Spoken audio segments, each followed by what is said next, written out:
నమస్తే ఎన్బి సుధాకర్ రెడ్డి గారు. Welcome to icon politics. నమస్తే నిహాల్ గారు. సార్, ఇప్పుడు మనం పొంగనూరు ఇన్సిడెంట్ కనుక మనం చూసినట్లయితే సార్, ఆ ఇన్సిడెంట్ అనేది వ్యక్తిగత విషయాలు, ఇద్దరు వ్యక్తిగతంగా కొట్టుకున్నారు, దాన్ని రాజకీయం చేస్తున్నారు, కావాలనే వైఎస్ఆర్సీపీ పైన బురద జల్లుతున్నారని కొంతమంది వైఎస్ఆర్సీపీ నాయకులు కానీ వాళ్ళందరూ చెప్తున్నారు. ఈ కూటమి పరిపాలనకి మెయిన్ ఉద్దేశం చంద్రబాబు నాయుడు గారి పరిపాలనకి ఎదుటి వాళ్ళ మీద బురద జల్లడమే ఆయన రాజకీయమే తప్ప ప్రజలకు మంచి చేయాలనే ఉద్దేశం ఎప్పుడూ ఉండదు అని వైఎస్ఆర్సీపీ వాళ్ళు అంటున్నారు. దానిపైన మీరేమంటారు సార్? ఇప్పుడు ప్రతిపక్షంలో ఉన్న వాళ్ళు పాలక పక్షం మీద బురద చల్లడం మామూలే. వాళ్ళిద్దరు వ్యక్తిగతంగా కక్షల వల్ల గొడవ పడ్డారు, రామకృష్ణ నాయుడు గారిని చంపేశారు అనేది అనుకుందాం. వ్యక్తిగత కక్షలే అనుకుందాం. మామూలుగా ఈ హత్యలు వీటిల్లో వ్యక్తిగత కక్షలు కూడా కారణమైంటది. అయితే రాష్ట్రంలో ఇన్ని జిల్లాలుండగా పుంగనూరులో మాత్రమే ఎందుకు మర్డర్లు జరుగుతున్నాయి?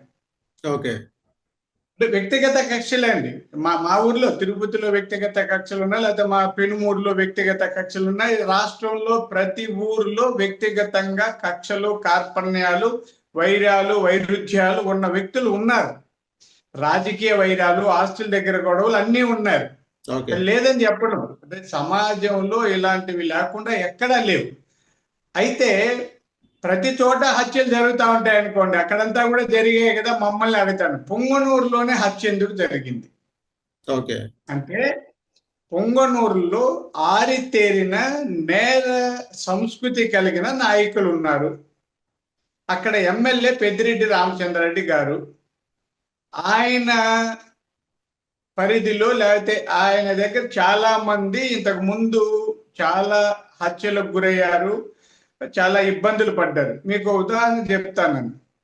గతంలో ఒక అతను సైకిల్ యాత్ర వచ్చారు, చంద్రబాబు నాయుడు గారికి అభిమాని, మా పార్టీ కార్యకర్త ఎక్కడో శ్రీకాకుళం వస్తే పొంగనూరు సరిహద్దుల్లోకి రాగానే అతని బట్టలు విప్పి, జెండాలు విప్పి చాలా అల్లరి చేశారు. రాష్ట్రంలో ఇంకెక్కడ జరగలేదు. అలాగే ఒక అతను తాగి దూషించాడు మందరు ఏదో వైఎస్ఆర్ పార్టీని. అతను 2 రోజుల తర్వాత ఆత్మహత్య చేసుకున్నట్టు పత్రికలో వచ్చింది, కానీ అక్కడ హత్య జరిగిందని అంటున్నారు. అలాగే అక్కడ రామచంద్ర యాదవ్ గారని ఒక ఆయన ఉన్నారు. ఆయన ఒక సొంతంగా పార్టీ పెట్టి ఎదురు చేశారు. అర్ధరాత్రి ఆయన ఇంటి మీద దాడి జరిగి గొడవలు జరిగాయి. చంద్రబాబు నాయుడు గారు పొంగనూరు ఆ ప్రాంతంలో ఉన్న 2 ప్రాజెక్టులను పరిశీలించడం కోసం పొంగనూరు పర్యటన వచ్చారు ప్రతిపక్ష నేత హోదాలో. అప్పట్లో రాళ్ల దాడులు జరిగాయి, ఎదురు దెబ్బలు జరిగాయి, చాలా గొడవలు జరిగాయి. 1000 మందికి పైగా తెలుగుదేశం కార్యకర్తల మీద కేసులు పెట్టారు. అందులో కీలకమైన వ్యక్తులు కూడా జైళ్లలో మగ్గవలసి వచ్చింది. ఇవన్నీ పొంగనూరులోనే జరిగాయి. చిత్తూరు జిల్లా ఉందండి, చిత్తూరు జిల్లా మాదే, చంద్రబాబు నాయుడు గారిది, పెద్దిరెడ్డి రామచంద్రారెడ్డి గారిది. మేమందరూ ఈ జిల్లాలో ఉన్నాం. మిగతా ఏ నియోజకవర్గంలో ఇన్ని నేరాలు జరిగాయా? కేవలం పొంగునూరులోనే ఎందుకు జరుగుతున్నాయి సార్? ఏమండి, కేవలం పొంగునూరులో ఎందుకు జరుగుతున్నాయి?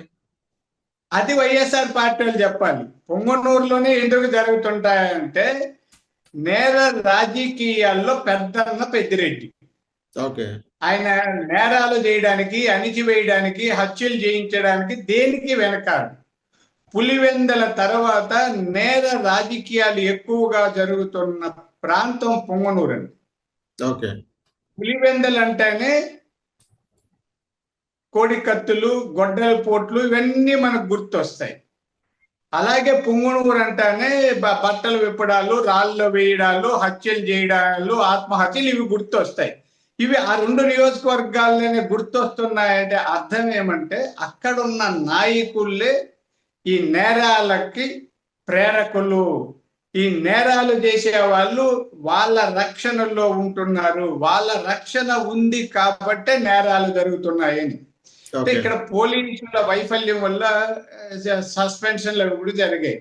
ఇక్కడ ఏమవుతుందంటే అంటే నేను పోలీసులు వెనకేసుకు రావడం కాదు, నొటోరియస్ హింసావాదులు లేదా క్రిమినల్ యాటిట్యూడ్ ఉన్న వాళ్ళు రాజకీయాల్లోకి వస్తే పోలీసులు ఏం చేయలేరండి. ఒక ఎస్ఐయో, సిఐయో, డిఎస్పి నాకు తెలిసి, అంటే మనం ఏమనుకుంటాం, రాజ్యాంగం అందరికీ రక్షణ కల్పించింది, చట్టాలు అమలు చేసే శక్తి పోలీసుల దగ్గర ఉంది అని అంటారు. కానీ రాజకీయాలలో పలుకుబడి ఉన్న వాళ్ళు, ప్రజాప్రతినిధులుగా ఉన్న వాళ్ళు, నేర స్వభావం కలిగిన వాళ్ళు అయితే పోలీసులు, రెవెన్యూ వాళ్ళు ఏం చేయలేరండి. నాకున్న అనుభవం, అంటే ప్రభుత్వం ఎవరైనా కానివ్వండి, ఇప్పుడు చంద్రబాబు నాయుడు గారు పోయి అక్కడ ఎఫ్ఐఆర్ రాస్తారా? చంద్రబాబు నాయుడు గారు, లోకేష్ గారు, లేదా పవన్ కళ్యాణ్ గారు అక్కడ కేసు పెడతారా?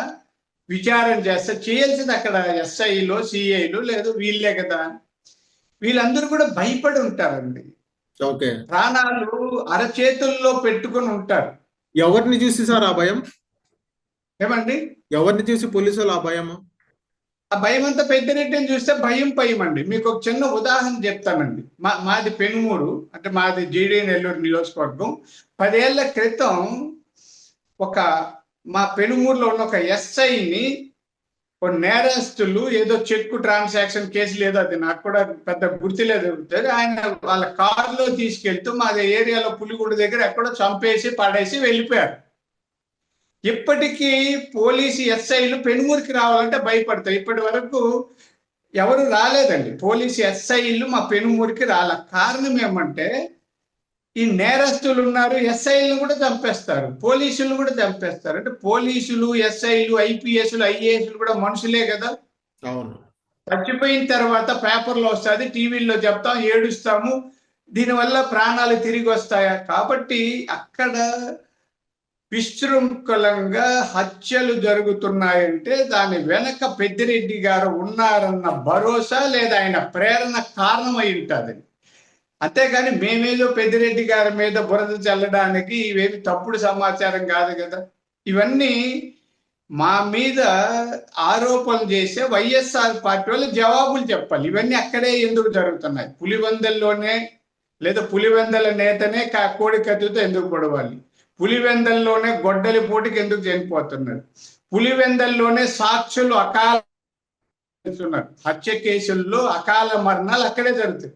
మరణాలు ప్రపంచవ్యాప్తంగా జరుగుతాయి, కానీ సాక్షులే ఎందుకు చనిపోతున్నారు? ఇలా చూస్తూ వస్తే పెద్దిరెడ్డి రామచంద్రారెడ్డి గారి ఆ రాజకీయ వ్యూహం, లేదంటే కక్షపూరిత రాజకీయాలు, లేదంటే హింసాపూరిత రాజకీయాలే పొంగనూరు హత్యకు కారణం అన్న విషయం వైసీపీ వాళ్ళు, ప్రజలు అందరూ గమనిస్తే మంచిదండి.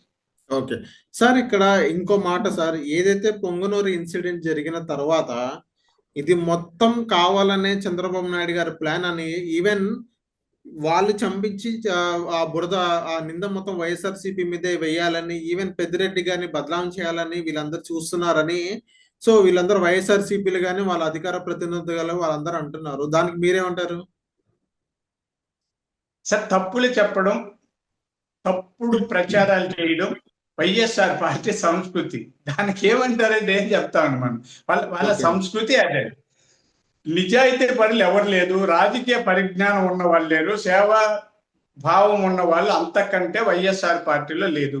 దోపిడీదారులు, దొంగలు, కిరాతకులు వీళ్ళందరూ ఆ పార్టీలోకి వచ్చి ఆ పార్టీ గొడుగు కింద నేరాలు చేసుకుంటూ ఉన్నారు. ఆ నేర సంస్కృతి ఉన్న వాళ్ళు ఇప్పుడు దొంగను మీరు పట్టుకున్నారనుకోండి, బస్ స్టాండ్ లో పోలీసులు ఏదో మెల్లో చైన్ దొంగలించాడు, జోబులు ఏదో పర్సు కొట్టేశాడని, వాడు అప్పటి వరకు దాటిచ్చేసి ఉంటాడు. పోలీసులు కొడితే కూడా, లేదు సార్ నేను ఎందుకు చేస్తాను సార్, చూడండి సార్ అని చేతులు ఎత్తి మొత్తం చెక్ చేసుకోండి, అప్పటికే దాటిచ్చేసి ఉంటారు. అలా ఆ జోబు దొంగల సంస్కృతి లేదా కిరాతకుల సంస్కృతి బాగా తెలిసిన వ్యక్తులు వైఎస్ఆర్ పార్టీ వాళ్ళు. కాబట్టి వాళ్ళు నేరాలు చేసి తప్పించుకుంటూ మా మీద బురద చల్లే ప్రయత్నం చేస్తారు. అట్లయితే ఎప్పుడైనా అక్కడ ఏమన్నగా పెద్దిరెడ్డిని ఏమన్నా పెట్టారండి? మా వాళ్ళే పెట్టలేదు కదా. చంపిన వాళ్ళు ఎవరో తెలుసు, చంపిన వాళ్ళ మీదనే కేసులు పెట్టారు. పెద్దిరెడ్డి గారి మీదనో ఆ కొడుకు మిథున్ రెడ్డి గారి మీదనో కేసు ఎక్కడ తప్పుడు రిజిస్ట్రేషన్ చేయలే కదా. కేసు ఏమైనా రిజిస్టర్ చేశారా? ఎవరు చంపారు వాళ్ళు. అయితే దాని వెనక బ్యాక్గ్రౌండ్ విచ్చలవిడిగా నేరుగా అతను ఏదో పాపం తెలుగుదేశం పార్టీ అధికారంలోకి వచ్చిన కేక్ కట్ చేస్తా అంటే మోటార్ సైకిల్ వచ్చి ఆయన భార్య కాళ్ళు విరిచారు. అవును. ఇవన్నీ పాత సంఘటనలు చూడండి. అంటే తెలుగుదేశం పార్టీ అధికారంలోకి వచ్చిందని సంబరాలు చేసుకుంటే వైఎస్ఆర్ పార్టీ కార్యకర్తలు వచ్చి దురాగతం చేశారు, కాళ్ళు వీసారు అంటే అక్కడ ఎవరండి? వాళ్ళ ప్రోత్సాహం లేకుండా ఒక సాధారణమైన కార్యకర్త రాగలరా? ఈ నేపథ్యంలో పోలీసులు కూడా భయపడుతుంటాడండి కేసులు పెట్టాలంటే. ఏం చేస్తాము? అదే ఎస్ఐనో సిఐనో మోటార్ సైకిల్లో పోతుంటే వాళ్ళ వెనక కారులోనో జీపులోనో వచ్చి గుద్దేసి చంపేస్తే దిక్కెవరండి? అవును. ఈ భయం ఉంటది. అంటే పోలీసుల్ని, రెవెన్యూ వాళ్ళని, సాధారణ ప్రజల్ని భయభ్రాంతులకు గురి చేయడం కోసం పెద్దిరెడ్డి రామచంద్రారెడ్డి వర్గం హత్య రాజకీయాలను ప్రోత్సహిస్తుందనడంలో ఎలాంటి సందేహం లేదండి. ఇప్పుడు ఆ హత్య వెనక పెద్దిరెడ్డి రామచంద్రారెడ్డి హస్తం ఉందని మీరు భావిస్తున్నారా? ప్రోత్సాహం ఉందండి. ప్రోత్సాహం ఉంది. హస్తం అంటే నువ్వు పోయి చంపేయని చెప్పాడని నేను అన్ను. నేను ఏమి అంటే ఆయనే పోయి వాళ్ళని చంపమన్నాడని చెప్పను. చంపిన వాళ్ళ కొమ్ము కాస్తున్నది, చంపిన వాళ్ళని కాపాడుతున్నది, చంపిన వాళ్ళని ప్రోత్సహిస్తున్నది పెద్దిరెడ్డి రామచంద్రారెడ్డి గారు. ఓకే. రైట్. ఓకే సార్, ఇక్కడ వైఎస్ఆర్సీపీ వాళ్ళు ఏదైతే బురద జల్లుతున్నారో అవి మొత్తం అవాస్తవం అని మీరు అంటున్నారు. అవునండి. Okay. So thank you sir, మా ఐకాన్ పాలిటిక్స్ వచ్చినందుకు.